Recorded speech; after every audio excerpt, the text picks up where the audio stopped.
about 2 hours, we'll hear from Governor Mary Fallin about last night's failed execution of death row inmate Clayton Lockett. This morning, the Department of Corrections is investigating to find out what went wrong.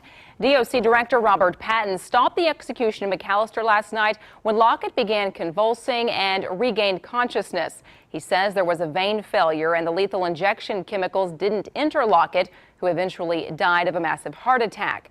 Now Charles Warner, who was scheduled for execution 2 hours after Lockett, has a 2-week stay while the state sorts out what happened. 2 News reporter Brandon Richard joins us with reaction from Lockett's attorney and the potential legal fallout. Brandon.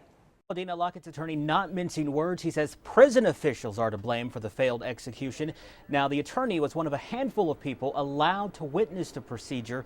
He calls the experience horrible. He says after the lethal injection started, his client kept trying to raise up and at one point said, quote, "Something's wrong." Earlier this year, Lockett's attorney, along with attorneys for Charles Warner, sued the state, arguing that the state should provide more information to them about the drugs used in the execution to make sure the punishment wasn't cruel and unusual. After the inmate lost that case, Lockett's attorney says the state rushed to get the execution over with.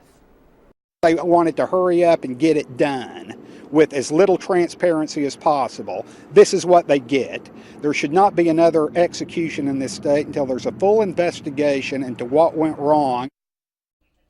This morning, I also spoke with a TU law professor who specializes in capital punishment law and who's written extensively on the subject. She expects there to be additional legal battles as a result of what happened last night, and she says the investigation needs to take place outside the Department of Corrections. I do think that needs to be an independent investigation, and if it is not an independent investigation, I would assume there will be litigation related to that to assure that it's an impartial, independent investigation. And I also spoke with the Department of Corrections this morning. A spokesman tells me it's not clear who will lead the investigation or who will be part of that investigation. In the newsroom, Brandon Richard, 2 News works for you. All right, thank you, Brandon. And we'll be streaming Governor Mary Fallin's news conference live on KJRH.com today at 1 o'clock. We also have a crew in Oklahoma City, and we'll have much more on her statement and the investigation tonight on 2 News at 5 and 6.